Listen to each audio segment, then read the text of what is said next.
everybody. Thank you for joining Authors on the Air. I'm your guest host, Deborah Ledford, and I'm honored to feature fellow Native American author D.M. Rowell to the program. Say hello to the folks, Donna.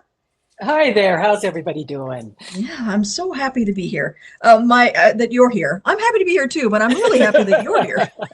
Me too. I'm thrilled. Okay. My episodes for Authors on the Air primarily focus on Native American and Indigenous authors. You are a Kiowa storyteller, and oh my gosh, I'm so happy that you are here to join us to talk about your latest mystery, Silent Are the Dead. That is such a cover. Oh man, the snake creeps me out, but man, it's perfect. It's perfect for representation of the book itself. So first you gave us Never Name the Dead, which Yes. Is the Mary Higgins Clark Award finalist. Woo-hoo-hoo. I know. I know, right? And then Silent Are the Dead, that's the latest one. Could you tell us a bit Yes. about this book and your lead character, Mud Sawpole? Well, Mud Sawpole was born in Oklahoma, where I have everything set, which I refer to as Kiowa country, which Right. is essentially where Lawton Mears is a very small town in the area, and it's the back country. So she has grown up on what had been her reservation, the Kiowa Comanche Apache Reservation, and at 18 she went off to college to Silicon Valley, where she stayed. Essentially, she somewhat escaped her tribe because being a curly-headed Indian wasn't well accepted at the time. Kind of Right. a little bit close to home myself. Maybe, there. perhaps. In the first book, I have it set up where Mud gets a strange call from her grandfather, which asking for help essentially. So the first book deals with her arriving in Oklahoma, getting there, and my mysteries are what they call brisk mysteries. Yes. They're all taking place in 24 hours or less.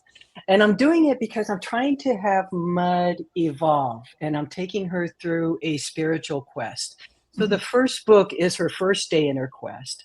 Silent Are the Dead takes up about 15 minutes after the first book ends. Right. Brilliant. And deals with the second day in her quest. And as a quest, we have 4 different stages. Mm-hmm. And the first two kind of deal with floundering and finding yourself. And by the third and fourth, you've found your directions and you're headed in that direction. So in the second book, she's still trying to find who is she and where and what is she want to be in life? What is her direction? So I have her with her cousin Denny. Again, they've stumbled across a body, and another Native American is going to be accused of the murder. So Denny and Mud dive right in to try and solve that. I had left hanging a little bit of a mystery with fracking. So the secondary mystery that's going on as well is that she is also trying to stop fracking on her grandfather's backcountry. Right.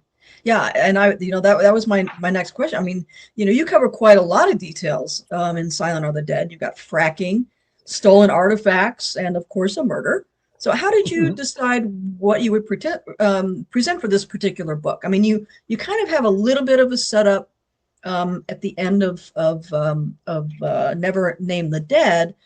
But how did you decide what was going to be the second part of Mud's quest? It's funny is I don't plan. So when I ended it, I really didn't know what the second part was going to be.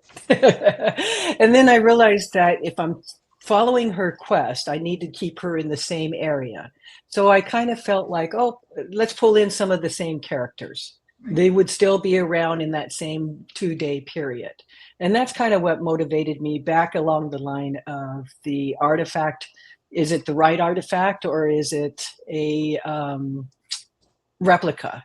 So it kind of went me down that same path. And it's something that's happening quite a bit. I've seen through my whole life where collectors come in, and frankly, we're pretty poor out there in Oklahoma. And they come in and they will buy our artifacts at pennies on the dollar. And then you'll see them in a gallery. And same with my grandfather's paintings.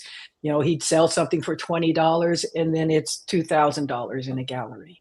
So it was something that preyed on my mind, and I feel prey on my people.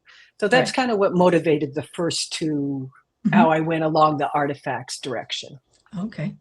Yeah, that's that. Yeah, it's very disturbing. It's very, very disturbing. Yes. Let's talk about owls. Woo. I'm always fascinated about the differences in the nature beliefs and spiritual animals from tribe to tribe. Like, for instance, the tribes that I feature in my books, Taos Pueblo and the Cherokee, believe that seeing an owl conjures the harbinger of death or an omen for something drastically bad to come. But owls for the Kiowa take on a different, completely different meaning, right? Can you tell us about what the owl implies to your tribe's beliefs, or is that specific to Mud? Specific to Mud and Mud's family, actually. But you're Interesting. absolutely right. The owl is the same for the Kiowas as it is for the Oh, Cherokees. interesting. If you see or hear an owl at dusk, it portends a death coming for yourself or somebody close by. In fact, most tribes members wouldn't allow owl feathers near their house. Not sure Oh, if you can see it, but I've got a nice owl wing up on my wall. lovely.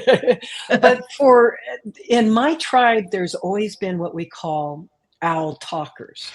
So there's a specific group that talk to owls. They're what we call, most people call them medicine people, medicine men, medicine women, but we call them spirit people, spirit women, spirit men. Oh, And if the owl spirit comes to you, you take rides with the owls in your quest, and they talk to you and show you things. And we have a historical point in our history where just before we were being put on reservations, one of our band chiefs, White Bear, joined with Momatate, who is Skywalker or Owl Talker. And he was a medicine man. So our chief and a medicine man worked well together for during the war years, as we called them, battling the U.S. cavalry, trying to avoid the reservation. mhm. And what Mama Detes did was he would at night go and talk with the owls, and he would take a ride with the owls, and he would come back and tell White Bear, the cavalry are planning an attack at dawn. We must all leave.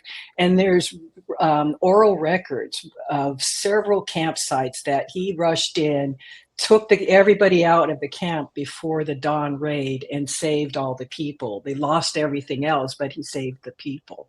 So this happened numerous times where we've got an owl talker through our history as a medicine man, but it Ah, only comes to certain people. right. That's fascinating. That is just fascinating. Um, and for Mud, also a leather pouch that contains protection items is featured in Silent of the Dead. The Taos Yes, Pueblo actually call their pouches medicine bags. Here's mine, nicely beaded pouch. It really and beautiful. show us yours. Mine is this little one. Nice. Yes, and what it is in our tribe, I had a spirit man, Kenneth, made this one for me, and within it is some protective sweetgrass, sage, and then a buffalo fur and a couple other things that are relevant to me that I need to keep close to me for to help remind me of Right, what I need to be and do on my journey of life. right. That's beautiful. And then for Mud's journey, or in her pouch, there are owl feathers, right? That Auntie Cora puts in Mud's pouch to Yes, remind her, right? Is it as in a reminder? Would that be for her? yes, absolutely. So her aunt Cora puts in she puts in two things. She puts in a special owl bristle feather from their eyes, which is a Mhm, very, very tiny feather, and then also one from their ear for Mud to start hearing and seeing things clearly in life. mhm. And just prior to that, she had also put in in book one, the buffalo had come to her and left her a gift of his buffalo fur. So she also has a tuft of buffalo fur in there. Right. So And magical keepsakes, exactly, right? exactly. Oh, and yeah, I love about the focus, and that's always a reminder. I mean, right there, on your heart, we're um Absolutely. yeah. So is that standard Kiowa practice is to always wear your medicine bag?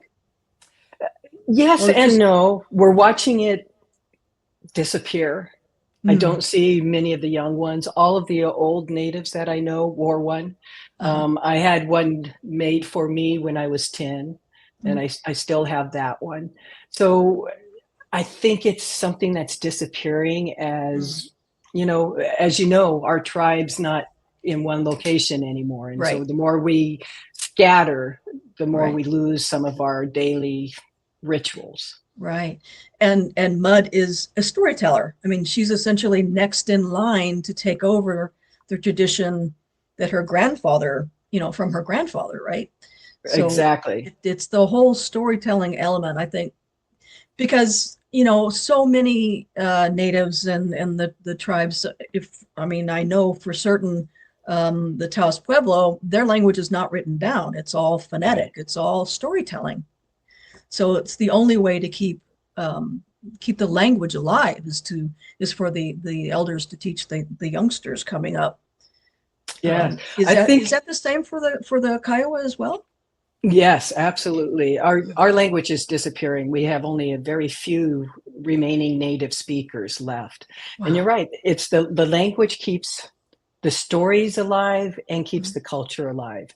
One of the things I saw with my grandfather is my grandpa was our historian, our storyteller. Mhm. Our tribe happens to have a couple of calendars, um, winter keeps, and there are little pictoglyphs of things that occurred during the Mhm. winter and summer.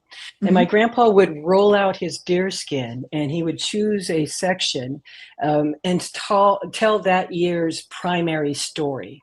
And if Wow. there were others around, what would happen is he would tell the primary story, and someone would say, "Ha," which is our yes, "Ha." I remember that story being told by my grandparent, and she told me that her father, and he would then tell a linking story that occurred that year. And Mm. so through the evening, you would end up with my grandpa starting one or two stories, but the group linked other stories to it. And through this storytelling, you really connected a people and Mhm. kept us together as a people. In Right. many tribes, and I'm sure in yours as well, the storytellers are spiritual people. It's a Yes. higher calling. Sure. Absolutely. Yeah, my grandfather was very much a storyteller. And you can see it when they bring, you can feel the tribe coming together as a Mm. people during a storytelling session. Mhm. They're beautiful events. Yeah, I would love to attend something like that. I would love that. You present quite a lot of details about a particular sweat ceremony for Mud. Um, I'd like to read a little portion of chapter 25, which is, uh-oh, I have it right here. Yeah, here we go. Okay, so from Silent Are the Dead, sweat ran down my forehead, dropping into my eyes. I wiped it away, settled and sat cross-legged, like my aunt. She didn't seem bothered by the rising heat. Cora flashed me a smile full of white teeth as she reached, closed the flap, and plunged us into total darkness, a black so deep you don't remember light. That is so stunningly beautiful. I mean, you just put us right there in this ceremony. I mean, the entire chapter is full of fascinating information about a sweat, especially the cleaning and the smoke before the steam. And how did you decide how far to go with presenting the traditions specific to the Kiowa Nation and Mud's journey, in this particular space of time? I mean, so few people know about this. It's a great question and an important question Yeah. because you're right. There is so much that native tribes keep secret. Mhm. And one of the things that I did in my 20s and 30s and 40s is I took a camera and audio gear and I started interviewing a lot of our elders because I saw our stories disappearing and Mhm. us losing so much of our own information. And within our tribe, if you tell a story, you're telling a story. You're not giving somebody a story to repeat or share or anything. It's to be heard, and then that's it. you share a story or give a story, that's to be repeated. So when I went to my elders, I explained to them that I was afraid of our stories being lost. And what I wanted was them to record stories that they wanted to have shared for the future. So Oh, that they were giving me those stories to repeat and make sure that our tribes people remembered them. So one of the things I'm doing is I'm specifically sharing the stories that the elders shared with me, because mhm. I know that I can repeat those stories. They were given to me to share with I others. see. But there is a point in some sacred stories that I won't share in our books. I go to a Right, certain point and then I stop. right. But I have realized, and I'm looking at my great nieces and nephews who very few of them can speak many of our words. You know, they don't Mm, know the language. They don't, you know, many of them don't even know what band they belong to within our tribe. And mm, those are important things. And those are things that our stories unite within us as a people. And that's why I need to share and give those stories to the world rather right. than just keep them within the tribe. We're losing them. We're disappearing. Well, and it's so fascinating for readers. I mean, I was captivated by this, like, whoa, she's telling everything. This is fantastic. But I know it's Not quite specific. everything. No, no, no, no. Right. And it is specific to Mud's journey. And you bring, but that so helps bring Auntie to life and Mud, that specific connection of family and blood and tradition and culture. So, I mean, kudos and Ooh, thank you for doing that, because thank you. there are so few that are. I don't think it's, well, maybe it's brave, but it's also so important, for natives and non-natives to realize that this stuff is important. I mean, these Yes. traditions have gone on for eternity. um, Exactly. I right? look at it as our native as wisdom. Mm, And in many ways, Europeans are knowledge and mhm, natives are wisdom based. right. And combining the two makes you a wonderful, strong person. Mm, And unfortunately, we're forgetting the wisdom aspect. right. And and I definitely feel like my grandfather left me a responsibility to not let our stories be forgotten. Right. And And so we, writing yeah, Mud is one way of doing that. yeah. Oh my gosh, I just love it so much. And so you could potentially have at least two more books with Mud. So fingers crossed. Let's talk about just timelines. Just all of my thrillers take place over, more than 3 days. Both of yours are, one day, 24-hour journeys. I imagine that had to have been a challenge. Did you like write each chapter one after another, or did you piece elements together once you figured out the full story? Let me first say that if I had known I was going to be published or I was a real writer, I wouldn't have done it this way. But Oh, but I actually love that I have started doing this 4 day in a row. yeah. And what I do is I don't have any plans. One chapter follows another. I sit down and I just start writing. Mm, Well, first I saw my crime. right. Um, and then I'd start writing from there. And Ah, I get to chapter 7, between 7 and 10, and I kind of see where my end should be. ah, And so then I aim for the end. uh-huh. And then I did the same thing. I knew that, again, I wanted this to be a quest. Right. I wanted each day to be a little spiritual growth for Mud. Uh-huh. So rolling her right into book 2 worked out perfectly. I Right. let her sleep a little bit because on book 3 she flies to Silicon Valley. Okay, good. So she gets to sleep on the plane. That's But hilarious. again, I'm trying to emulate when I was 12 and I did my first quest, it was 4 days out in a wildlife refuge that's really Ooh, close to my area. And I'm uh-huh. sure my grandpa was close by, but I didn't know that. And for Right. those 4 days, you don't do much sleeping. You're in and out of drifting. So Hmm. that I wanted to set up that same near exhaustion to get Right. to break through your own barriers, Right. to have um, internal thoughts that matter. Oh, nice. Yeah, and you do it so well, Donna. This has been a pleasure. Thank you so much. Silent Are the Dead, D.M. Rowell, um, blessings to you, and thank you so much for Thank you. joining us. And so we're going to say goodbye for now. And thanks Thank everybody you. for joining us. We'll see you next time.